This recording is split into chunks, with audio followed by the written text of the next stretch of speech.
Hey guys, welcome back in new video. Guys कैसे हैं आप सब? आई होप आप सब ठीक होंगे। गाइस मेरा नाम है सारुद्दीन खान और आप देख रहे हैं अपना यूट्यूब चैनल फार्मेसी वाला।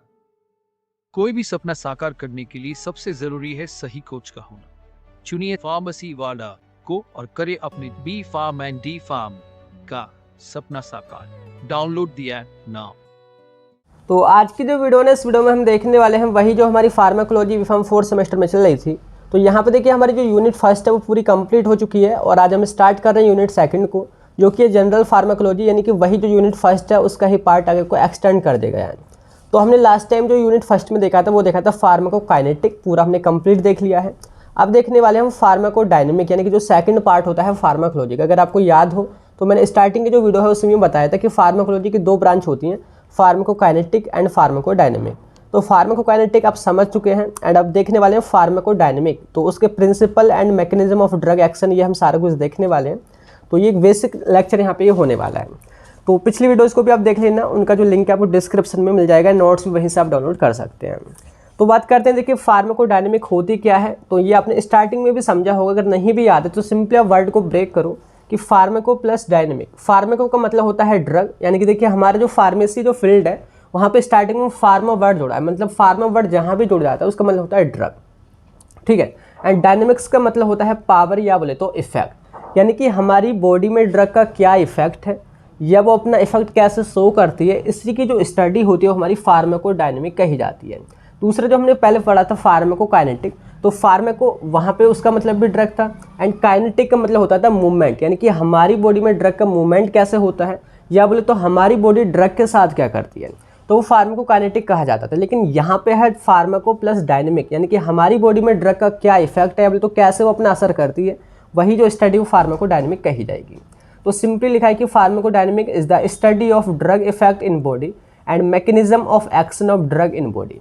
तो यहाँ पे सिंपली बोले तो यानी कि what drug do with body, यानी कि ड्रग हमारी बॉडी के साथ क्या करती है, उसी की जो स्टडी है वो हमारी फार्माकोडायनेमिक कही जाती है। तो सिंपली यहाँ पे देखिए दो पॉइंट्स हैं, यहाँ पे आपको ड्रग नजर आ रही है टैबलेट के रूप में, तो उसकी दो चीज़ हम यहाँ पे पढ़ने वाले हैं, यानी कि उसका रेस्पॉन्स क्या होगा, यानी कि अगर हम बॉडी में ड्रग को ले रहे हैं तो वो क्या एक्शन दिखाएगी, क्या वो हमारे बुखार को उतारेगी या नहीं उतारेगी, क्या वो हमारे पेट के दर्द को बंद करेगी या नहीं करेगी, तो ये जो है उसका रेस्पॉन्स कहा जाएगा। दूसरा है वो है मैकेनिज्म ऑफ एक्शन, कि वो आखिर हमारे फीवर को या बुखार को कैसे उतारेगी, उसने किस केमिकल के रिलीज को रोका या क्या काम किया, वो कहा जाता है मोड ऑफ एक्शन या बोले तो मैकेनिज्म ऑफ एक्शन, कि वो कैसे काम करेगी। तो यहाँ पे ये जो दोनों पॉइंट है वो काफ़ी इंटरेस्टिंग होने वाले हैं, कि अगर आप कोई भी अगर आपसे पूछे कि हमारी बॉडी में ड्रग कैसे काम करती है, तो इसका जो सिंपल जवाब वो आप यहाँ पे पढ़ने वाले हैं, आपको क्लियर यहाँ पे समझ में आ जाएगा। तो यहाँ पे आपको क्लियर हुआ कि फार्माकोडायनेमिक क्या है, यानी कि ड्रग की हम स्टडी करने वाले हैं कि उसका क्या इफेक्ट होगा बॉडी में। तो अब सिंपली अगर हम बात करें सिलेबस के अकॉर्डिंग, तो यहाँ पे हमने स्टार्टिंग में देखना है कि principles and mechanism of drug action. सबसे पहले हम बात करते हैं प्रिंसिपल क्या होते हैं ड्रग के एक्शन के, या बोले तो हमारी ड्रग किस प्रिंसिपल पे वेस्ट होती है, उसका एक्शन वो किस प्रिंसिपल पे होता है। तो यहाँ पे प्रिंसिपल की बात करें तो देखिए उससे पहले आपने समझना होगा कि जब भी हम बॉडी में कोई भी ड्रग लेते हैं तो वो जो ड्रग होती है वो हमारी बॉडी में कोई भी न्यू इफेक्ट या बोले तो कोई भी न्यू फंक्शन को स्टार्ट नहीं करती। वो सिंपली क्या करेगी, जैसे सपोज करो कि आपकी हार्ट रेट तेज हो रही है, तो उस केस में आप ऐसी मेडिसिन लोगे जो आपकी हार्ट रेट को कम कर देगी, या अगर आप नॉर्मल रहोगे तो आपने मेडिसिन लेने की ज़रूरत ही नहीं है। तो सिंपली वो मेडिसिन कर क्या रही है, वो हार्ट रेट को कम कर रही है। या अगर आपकी हार्ट रेट कम है, बहुत ही कम है, तो उसको इन्हांस करने के लिए आप कोई मेडिसिन लोगे तो वो क्या करेगी, वो हार्ट रेट को इन्हांस ही करेगी। तो यहाँ पे कहने का मतलब ये है कि कोई भी जब भी हम ड्रग लेते हैं वो न्यू इफेक्ट या बोले तो न्यू फंक्शन स्टार्ट नहीं करती, बल्कि जो हमारी बॉडी में फंक्शन चल रहे होते हैं ये उन्हीं को कम या फिर ज़्यादा करती है या रिप्लेस कर देती है। तो सिंपली वही लिखा हुआ है कि drug can't produce new effect या बोले तो function in our body but can only increase और डिक्रीज और replace existing function by following principle. तो यहाँ पे कुछ प्रिंसिपल है वही आपने यहाँ पे समझने होंगे। तो यहाँ पे देखिए 5 पॉइंट्स है। सबसे पहले है स्टिमुलेशन, दूसरा है डिप्रेशन, तीसरा है रिप्लेसमेंट, चौथा है इरिटेशन एंड पांचवा हमारा एंटी इनफेक्टिव या बोले तो साइटोटॉक्सिक। तो पहले हम समझते हैं स्टिमुलेशन का मतलब क्या है। स्टिमुलेशन बोले तो स्टिमुलेट करना, किसी चीज़ को इन्हांस करना, इंक्रीज करना। तो अगर हम कोई भी ऐसी मेडिसिन ले, ऐसी टैबलेट ले जो हमारी बॉडी में किसी स्पेशल सेल को एक्टिवेट कर दे, उसकी एक्टिविटी को ही इन्हांस कर दे, तो वो जो प्रोसेस है या बोले तो वो जो प्रिंसिपल कहा जाएगा उस मेडिसिन का, वो स्टिमुलेशन का कहा जाएगा। तो एग्जांपल सपोज करो कि एक हमारा डोपामीन है, तो डोपामीन जब भी हम लेते हैं तो बॉडी में वो ब्लड प्रेशर को इंक्रीज कर देती है। अगर हमारा बीपी जो है कम हुआ पड़ा है, हमको मतलब नींद ज़्यादा आ रही है बीपी कम की वजह से, तो अगर आपने डोपामिन का इंजेक्शन लगवा लिया तो आपका जो बीपी वो बढ़ जाएगा, तो यहाँ पे स्टिमुलेशन हो रहा है। ऐसे ही दूसरा है एड्रेनलिन, तो ये जो है हार्ट की जो रेट होती है उसको चेंज कर देता है, बोले तो इंक्रीज़ कर देता है। तो यहाँ पे जो है स्टिमुलेशन की मदद से यहाँ पे अपना एक्शन शो कर आती है ड्रग, तो ये एक प्रिंसिपल हो गया। और इसके बाद देखिए सेकंड है हमारा प्रिंसिपल, वो है डिप्रेशन। डिप्रेशन जस्ट अपोजिट है, यानी कि जब हमारी सेल की जो एक्टिविटी है वो बहुत ज़्यादा इंक्रीज़ हो जाती है, या बोले तो जैसे कि सपोज करो कि हमारी हार्ट की जो रेट है बहुत ज़्यादा इंक्रीज़ हो गई है, तो उसको कम करने के लिए कुछ हमारे डिप्रेसेंट ही दिए जाते हैं, बोले तो मेडिसिन ऐसी दी जाती हैं जो हमारे हार्ट की रेट को डिप्रेस कर दे, बोले तो कम कर दें। तो सिंपली लिखा है कि depression means when drug decrease the activity of specialized body cell. Example जैसे कि हमारी जनरल एनेस्थेटिक होती है, एनेस्थेटिक हमारी ऐसी ड्रग होती हैं जब भी हमारी बॉडी में दी जाती है वो हमारी बॉडी को सुन्न कर देती हैं, बोले तो हमें नींद आ जाती है, तो ये हमारे CNS को डिप्रेस करके ही काम करती हैं।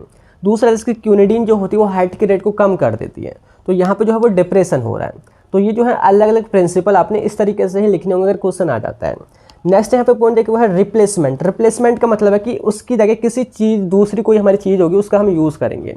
जस्ट एग्जांपल की बात करें, जैसे कि हमारे जो डायबिटीज़ होते हैं, डायबिटीज़ के केस में क्या होता है, जो हमारा इंसुलिन जो होता है तो वो बहुत ही कम बनता है, या जो भी बनता है तो वो अच्छी तरीके से काम नहीं करता, तो इसी वजह से हम बाहर से इंसुलिन लेते हैं जो कि सेम ऐसा ही इंसुलिन होता है और वही सेम फंक्शन को परफॉर्म करता है। तो इंसुलिन यहाँ पे एक ड्रग है जो कि रिप्लेस के रूप में यहाँ पे बोले तो रिप्लेसमेंट के रूप में बॉडी में एंटर कराई जाती है। तो ये जो प्रिंसिपल होगी वो रिप्लेसमेंट वाला कहा जाएगा। तो लिखा है कि replacement means when drug used in deficiency of natural occurring drug substance. Example वही हमारा इंसुलिन यूज्ड इन डायबिटीज़, या जैसे कि हमारी विटामिन B12 और आयरन जो है ये लिए जाते हैं एनीमिया के केस में, जो आपका जो है बहुत कम ब्लड रह जाता है, या बोले तो ब्लड में जो है विटामिन की कमी हो जाती है, आयरन की कमी हो जाती है, तो ये जो है सप्लीमेंट के रूप में लिए जाते हैं, तो ये क्या है रिप्लेसमेंट ही कहे जाते हैं। और इसके बाद देखिए नेक्स्ट प्रिंसिपल देखिए वो है इरिटेशन। इरिटेशन का क्या मतलब होता है ना कि किसी भी चीज़ को या बोले तो किसी भी सेल को इरिटेट करना। जैसे कई बार हमारी जो बॉडी होती है, स्किन जो होती है उस पर बहुत ज़्यादा खुजली हो जाती है, उसको भी हम इरिटेशन ही बोलते हैं। तो ठीक इसी तरीके से जब हमारी कोई भी जो सेल होती है वो किसी ड्रग के द्वारा इरिटेट की जाती है, तो वहाँ पे जो प्रिंसिपल जो होता है वो इरिटेशन वाला कहा जाता है। एग्जाम्पल जैसे सपोज करो कि एक हमारी सिरप होती है इपेकेक के नेम से आती है, तो ये जो है जब भी हम बॉडी में लेते हैं तो इसकी वजह से हमें वोमिटिंग होती है। जो हमारी ईसोफेगस जो होती है, हमारी जो नली होती है, वहाँ पे ये उनकी सेल में इरिटेशन करती है और उसकी वजह से क्या होता है हमें उल्टी होने लगती है। तो यहाँ पे जो प्रिंसिपल वो हमारा इरिटेशन वाला कहा जाएगा। तो क्लियर हो गया आपको। एंड लास्ट में यहाँ पे देखो है एंटी इन्फेक्टिव या तो साइटोटॉक्सिक एजेंट या बोले तो इफेक्ट। तो यहाँ पे देखिए कुछ हमारी ऐसे ड्रग भी होती हैं जो बैक्टीरिया को, फंगस को, वायरस को किल करती हैं। इसके अलावा जो कैंसर जो सेल हो जाती हैं उनको भी मतलब डेवलप नहीं होने देती हैं। तो यहाँ पे जो ये प्रिंसिपल यहाँ पे काम करता है वो हमारा यही कहा जाएगा साइटोटॉक्सिक या एंटी इन्फेक्टिव। और एग्जाम्पल की बात करें जैसे कि हमारी एंटीबायोटिक्स हैं, जैसे कि पेनिसिलिन है, एजिथ्रोमाइसिन है, सेफलोस्पोरिन्स है, एमोक्सिसिलिन है, स्ट्रेप्टोमाइसिन है, तो ये जो है वही बैक्टीरिया फंगस को किल करने के काम आती हैं। और ये एंटी इन्फेक्टिव ये जो प्रिंसिपल होता है इसी के बेस पर अपना ही काम करती हैं। तो यहाँ पे ये जो है हमारे 5 या 6 जो है हमारे प्रिंसिपल है कि कैसे ड्रग अपना एक्शन शो करेगी। अब हम बात करते हैं कि यहाँ पे 2 चीज़ पूछी गई हैं, जैसे कि मैं आपको सिलेबस में दिखाऊँ। यहाँ पे पूछा principle and mechanism of drug action, यानी कि मैकेनिज्म ऑफ ड्रग एक्शन ये होता क्या है, या बोले तो हमारी ड्रग कैसे अपना एक्शन शो करती है। तो मतलब समझते कि mechanism of drug action means how any drug shows their action is called mode of action, या तो मैकेनिज्म ऑफ एक्शन, शॉर्ट में MOA भी लिख देते हैं। तो कोई भी ड्रग हमारी बॉडी में पहुंचने के बाद में वो कैसे अपने मोड ऑफ एक्शन या तो कैसे अपना फंक्शन शो करेगी या एक्शन शो करेगी, वही समझना ही मैकेनिज्म ऑफ ड्रग एक्शन कहा जाएगा। एग्जाम्पल की बात करें, हम जो है पैरासीटामोल ले रहे हैं, मतलब पैरासीटामोल टैबलेट को हम ले रहे हैं, तो यहाँ पे ये जो ड्रग है हमने ले ली, अब ये हमारी बॉडी में जाने के बाद में किस केमिकल के रिलीज को रोकेगी या कहाँ पे काम करेगी, तो ये जो सारे स्टेप अगर आप समझोगे या तो अगर आप स्टडी करोगे वही कहा जाएगा मैकेनिज्म ऑफ ड्रग एक्शन।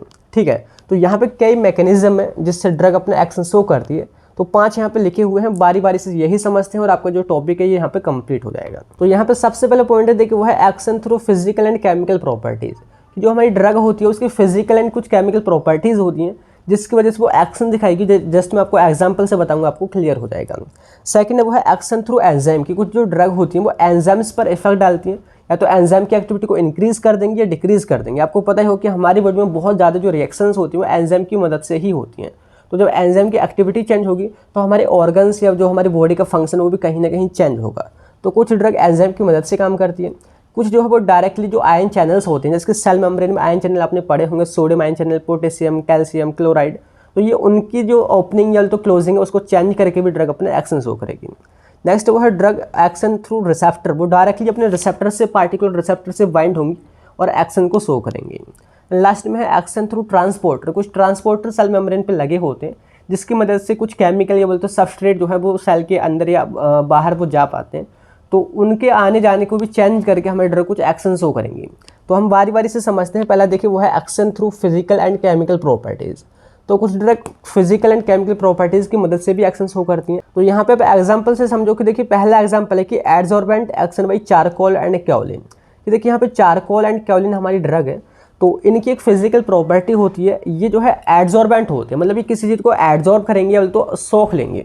तो यहाँ पे चारकोल का काम क्या होता है, इसकी कोई भी हमारा पॉइजन वगैरह जब हम ले लेते हैं, जहर खा लेते हैं, तो हम चारकोल को अगर ऊपर से पी लें तो ये जहर को एब्जॉर्ब कर लेगा, मतलब वो सोख लेगा और उसकी मदद से हम जो पॉइजनिंग हुई है वो ठीक भी हो जाएगी। तो यहाँ पे जो फंक्शन अपना कर रहा है, जो एक्शन शो कर रहा है, वो अपनी फिजिकल प्रॉपर्टी की मदद से कर रहा है कि वो सब चीज़ को एब्जॉर्ब या तो एड्जॉर्ब कर लेता है। तो यहाँ पे आपको पहला क्लियर हुआ। दूसरा वो है एंटासिड। एंटासिड आपने पढ़े होंगे, इनू वगैरह आपने पढ़ा होगा। तो वो जो है जब भी हमारी बॉडी में एसिडिटी हो जाती है तो उसको वो न्यूट्रलाइज करने का काम करता है। तो यहाँ पे केमिकल प्रॉपर्टी और तो केमिकल रिएक्शन की मदद से काम कर रहा है। तो ये आपको पहला पॉइंट समझ में आ गया कि वो कैसे अपना असर दिखा रहे हैं फिजिकल एंड केमिकल प्रॉपर्टीज़ की मदद से। सेकंड हम बात करते हैं वो है एंजाइम, एक्शन थ्रू एंजाइम। तो एंजाइम जो होते हैं वो किसी न किसी रिएक्शन में इन्वॉल्व होते हैं हमारी बॉडी में। तो हमारी बॉडी में जो भी प्रोडक्ट बन रहे हैं या जो भी हमारे यहाँ पे मेटाबोलाइट बन रहे हैं, तो उनके प्रोडक्शन को हम कम या ज़्यादा कर सकते हैं एंजाइम को इनहिबिट करके या उनको एक्साइट करके। तो सिंपली लिखा है कि some drug shows their action by enzyme induction and enzyme inhibition. तो ये जो है आपने यूनिट फर्स्ट में लास्ट में जरूर समझा होगा, अगर आपने लेक्चर से देखे हैं तो हमने यहाँ पे देखा था एंजाइम इंडक्शन या बोलते हैं एंजाइम इनहिबिशन। तो अगर हम कोई ऐसे ड्रग ले लें जो एंजाइम को इंड्यूस कर दे और उसकी एक्टिविटी को बढ़ा दे तो वो एक अलग तरीके से एक्शन दिखाएगी। एग्जाम्पल इसके हमारे जो एड्रेनलिन जो होती है वो स्टिमुलेट करती है, बोले तो इंड्यूस करती है एड्रेनलिन साइक्लेज एंजाइम को और तभी वो अपना एक्शन शो करती है। तो ये इसका एक तरीका हो गया। दूसरा है अपने एस्प्रिन या बोले तो जो एक हेडेक के लिए मेडिसिन ली जाती है, तो वो भी एक एंजाइम की मदद से ही काम करती है। वो ब्लॉक करती है कॉक्स एंजाइम को, शॉर्ट में हम इसको कॉक्स बोलते हैं, पूरा नाम है साइक्लोऑक्सीजनेज एंजाइम। तो ये इसी को ब्लॉक करके ही अपना काम करती है। तो कहीं ना कहीं एंजाइम की मदद से अपना काम कर रही है, तो ये इस कैटेगरी में आएगी। और इसके बाद देखिए नेक्स्ट यहाँ पे जो मेथड वो है देखिए action through ion channel. Ion channel आपने पढ़े होंगे, जो हमारी सेल जो होती है, सेल के यहाँ पे कुछ आयन चैनल्स होते हैं, जिसके हमारा सोडियम आयन चैनल हुआ, पोटेशियम आयन चैनल हुआ और क्लोराइड आयन चैनल हुआ। तो यहाँ से सोडियम आयन चैनल या पोटेशियम आयन चैनल बाहर सेल के अंदर बाहर जाते रहते हैं और उससे सेल का फंक्शन या बोलते उसकी एक्टिविटी चेंज होती है। तो यहाँ पे देखिए वही लिखा है कि ion channel such as sodium, potassium, calcium and chloride channels are present in cell membrane. So some drug shows their action by opening और क्लोजिंग सच आयन चैनल। तो कुछ जो ड्रग होती हैं इन्हीं आयन चैनल को तो या तो क्लोज कर देती हैं, ओपन कर देती हैं और इसी की मदद से वो अपना असर दिखाती हैं। एग्जाम्पल की बात करें, कुछ हमारी ड्रग हैं जिसके यहाँ पे डिल्टाइजेम है, निफेडिपिन है और एम्लोडिपिन है। तो ये जो है हाई ब्लड प्रेशर को कम करने का काम करती हैं। और ये काम कैसे करती हैं, ये कैल्शियम चैनल को ब्लॉक करके काम करती हैं। हमारे सेल में जो सेल मेम्ब्रेन जो होती है वहाँ पे कैल्शियम चैनल जो होते हैं उनको ब्लॉक कर देती हैं और जिसकी वजह से जो कैल्शियम जो आयन है वो सेल के अंदर नहीं जा पाते हैं और इसी से क्या होगा, जो आपका ब्लड प्रेशर है वो कम हो जाता है। तो यहाँ पे कहीं ना कहीं कैल्शियम आयन चैनल को या तो आयन चैनल को ब्लॉक करके काम कर रही है, तो इस कैटेगरी में ड्रग आएगी। तो क्लियर होगी यहाँ पे आपको। और इसके बाद देखिए नेक्स्ट मेथड देखिए वो है यहाँ पे एक्शन थ्रू रिसेप्टर की। जो भी हम ड्रग लेते हैं तो कई सारी जो ड्रग होती है उनके जो है रिसेप्टर प्रेजेंट होते हैं हमारी बॉडी में। तो मैक्सिमम ड्रग इस तरीके से भी अपना एक्शन दिखाती हैं। तो लिखा है कि some drug shows their action by binding with their special receptor, जो भी उनके अलग अलग रिसेप्टर होते हैं। एग्जाम्पल इसके जो फिनाइलएफ्रिन है, साल्बिटामोल है, एपिनेफ्रिन है, नोरएपिनेफ्रिन है, तो ये जो है अल्फा एंड बीटा रिसेप्टर से बाइंड होती हैं। तो आपने मेडिकेम में पढ़ा होगा, ये हमारे सिंपैथोमिमेटिक एजेंट है। अगर आप मेडिकेम में पढ़ रहे हो तो आपको क्लियर हो गया होगा कि ये जो सारी ड्रग है ये हमारे अल्फा और बीटा जो रिसेप्टर्स होते हैं हमारी बॉडी में अलग अलग ऑर्गन में प्रेजेंट होते हैं, ये उनसे बाइंड होती है और अपने एक्शन को शो करती हैं। तो ये जो है इस कैटेगरी में आएंगी, ये अपने रिसेप्टर की मदद से अपने एक्शन शो करती हैं। और इसके बाद देखिए लास्ट में एक और मेथड देखिए वो है एक्शन थ्रू ट्रांसपोर्टर। ट्रांसपोर्टर होते क्या है, देखिए जो आपकी सेल मेम्ब्रेन जो होती है वहाँ पे कुछ इस तरीके से प्रोटीन के जो है ट्रांसपोर्टर बने होते हैं, जिसकी मदद से कोई भी केमिकल या बोलते सबस्ट्रेट सेल के अंदर या बाहर जा पाता है। तो यहाँ पे ट्रांसपोर्टर जो भी होते हैं उनकी एक्टिविटी को चेंज करके भी कुछ ड्रग अपना एक्शन शो करती हैं। तो सिंपली पहले आपने यही लिखना है कि transporters are present on cell membrane which transport chemicals और substrate across cell membrane. So some drug shows their action by affecting this transport. वो इन्हीं पे अफेक्ट करती हैं, बोले तो इन्हीं से बाइंड होकर अपना एक्शन शो करेंगी। तो यहाँ पे कुछ हमारे ट्रांसपोर्टर जैसे सोडियम पोटेशियम एटीपीज पंप आपने पढ़ा होगा, कैल्शियम पंप्स पढ़े होंगे, हाइड्रोजन पंप पढ़ा होगा, प्रोटॉन पंप पढ़ा होगा। तो यहाँ पे ये जो ड्रग होती हैं इन्हीं को ब्लॉक करके काम करती हैं, तो इन्हीं को ओपन करके काम करती हैं। एग्जाम्पल की बात करें जैसे कि हमारी PPI तो प्रोटॉन पंप इनहिबिटर, यानी कि ये जो ड्रग होती है ओमेप्राजोल, इसोमेप्राजोल, जो हमारी गैस जो बन जाती है पेट में, तो ये जो है प्रोटॉन पंप को इनहिबिट करके अपना काम करती हैं। तो कहीं ना कहीं ये जो है इसी कैटेगरी में आता है। तो यहाँ पे इस तरीके से अभी जो हमने देखा है वो यहाँ पे देखा है कि फार्माकोडायनेमिक क्या होती है, उसके प्रिंसिपल क्या है और मैकेनिज्म ऑफ ड्रग एक्शन, ये हमने अच्छी तरीके से समझा है। आई होप ये जो है सारा कुछ आपको क्लियर हो गया होगा। नेक्स्ट वीडियो में हम देखने वाले हैं receptor theories and classification of receptor. तो नेक्स्ट मिलते हैं उसी वीडियोज़ में, तब तक के लिए bye bye, thank you, have a nice day.